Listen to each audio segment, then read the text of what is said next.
Okay, students, now comes question number 9. So here you are having three by 3 square matrices, matrix L, matrix M, and matrix N.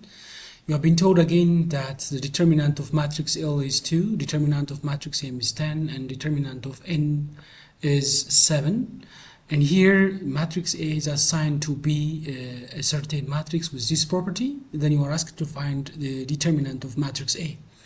Basically here you are going to see how you can apply properties of determinants. This question number 9 is designed for that purpose. So let me show you how this can be done. But before I proceed to come into the solution, as usual, I strongly recommend you to subscribe to the channel and share this channel to your friends so that you can so that your friends can understand the concept of determinant in a better way. So now let's directly go to the solution.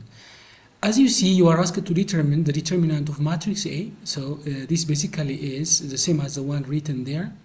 So proceeding to the next step, look, there is one thing that I would like to raise here, and that is this one. Here you are now having the product of a scalar function with a matrix. So as you are looking for the determinant of the product of a scalar of a matrix with a matrix, what you need to do is you have to take the coefficient as it is and take the exponent to be the size of the matrix. So the size here is 3 by 3, so you need to take 3 as exponent. So 2 is directly taken from the coefficient as you see. So to the power of 3 is going to come, then what is going to come, what's going to follow is, here it says power of -1, this basically is the inverse of, 4 times matrix L times matrix N. So this can easily be written as 1 over the determinant of 4, the matrix with a matrix with 4 times L times N. Okay, remember that the determinant of the inverse of a matrix A is nothing but it is 1 over the determinant of the matrix. So that is what has been written. Then the determinant of the product of two matrices, let's say this is matrix A and let's say this is matrix B, students. The determinant of the product of the two is, the product of the determinant of the two. So the determinant of this is already what? This one. Now comes the determinant of this. So I directly wrote the determinant of this one as you see. Now let's proceed. So what comes next is this, students. Look, 2 cube is written as it is, but what is changed here is instead of considering the determinant of, the transpose of this, we can take the determinant of this matrix. Because if you remember, students, the determinant of a transpose of a matrix is the same as the determinant of the matrix. That's why you see this is now omitted. Now what comes next is this one. So look again here. This is the one I explained earlier. So let me just explain this one for you. Here it says the determinant of 4 times the product of these two. Basically, as I tried to explain, since we are going to multiple, the product of these two increased by 4, as we did here, we need to take 4 as a coefficient because it is a multiplier here. So we need to consider the exponent here because the component x, the size of the matrix is 3 by 3, so we need to take 3 here. So 4 cube, determinant of M times determinant of N is going to follow because the determinant of the product of two matrices is the same as the product of the determinant of the two. The same is going to be done here. Look, we are having 4, so as we did here, 4 to the power of 3 is going to come because this is, the determinant of the certain matrix times what? Scalar multiple. So we have to take the scalar multiple as you see here as a base and write the exponent as taken from the size of the matrix as you see. So we are having now determinant of L times determinant of N because the product of determinant of L times N is nothing but it is a product of L, determinant of L and determinant of N. Now everything is written. There is a means to cancel these two. Determinant of N can be cancelled by determinant of N. So this question is basically independent of determinant of N. So it is given here, students.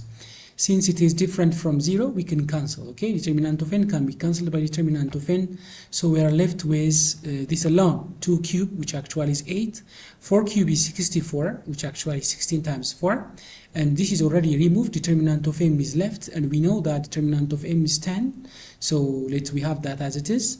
So here we have 4 cubed, which actually is 64, and determinant of L is already given, it is 2. So we don't need to consider determinant of N, that's why I just omitted that. So 64, 16 times 4 is 64, so we can cancel 64 by 64. 8 times 10, 80, 80 divided by 2 makes 40. So the determinant of A is going to be 40, as you see. Now what comes next is another question, which is actually question number 10.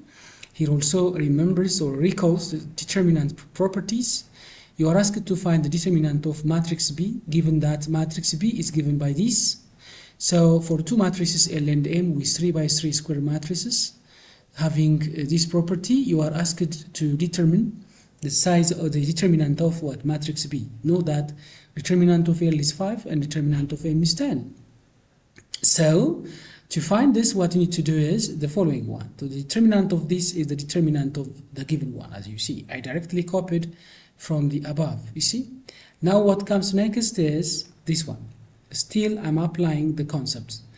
But look, the determinant of, and we are having now two matrices. You see, L minus L power of minus 2. This is one matrix, adjoint of 2 times M transpose another matrix. So determinant of one matrix times another is the determinant of the first matrix times the determinant of the second one. But when you come to, you see, this one, the determinant of the adjoint of 2 times M transpose, it is stated here. But what has been done here is, look, 2 is a multiplier. So as I said earlier, 2 shall be taken out. And then for matrix M, we are having size 3. So we need to take 3 as exponent. 2 cubed times determinant of adjoint of what? M adjoint of this matrix is going to come, and this is taken as it is. Determinant of L is the power of minus 2 matrix comes as it is. Now let's proceed. As we know, again here, you see, students, we are having 2 to the power of 3 as it is, but there is one important determinant property, and that is this one. The determinant of the adjoint of the transpose of a matrix is nothing but it is the same as the determinant of the determinant of the matrix M to the power of n minus 1. And as we said earlier, n is the size. So the size here is 3. Basically, the size of matrix M is going to be taken. But for the time being, the size is 3. So 3 minus 1, it will be 2. So the determinant of the adjoint of the transpose of the matrix is the same as the determinant of what? The matrix, the power of 2. So you need to recall this interesting property from property of determinant, okay? So what comes here is 2 to the power of 3 is written as it is. But as you see here, students, the determinant of the adjoint of M transpose is going to be determinant of M times determinant of M, okay? Determinant of M times determinant of M. What happens to determinant of L is the power of minus 2? The determinant of L is the power of minus 2 basically is the determinant of 1 over the determinant of L is the power of 2. You see, that is, determinant of L is already known, it's 5, so 5 squared is going to come. And here, according to the way it's written, determinant of M times determinant of M can follow. As you see, we are having these two directly. So this is going to be 2 cubed, which is actually 8, and determinant of M is already given, it is 10. So again, this is 10. 10 times 10 makes 100. So 2 cubed times 100 is going to come. So look here, determinant of L is a power of minus 2 is nothing but it is basically 1 over students, 1 over determinant of L is a power of 2. And this basically is the same as students determinant of L times determinant of L.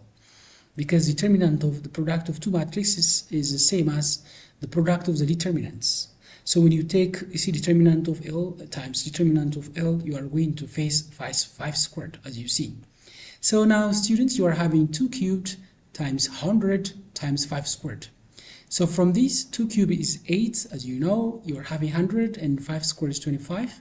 So by 25, 1, by 25, 4. 4 times 8 is going to be what? I hope 32. So you are having now this to be 32.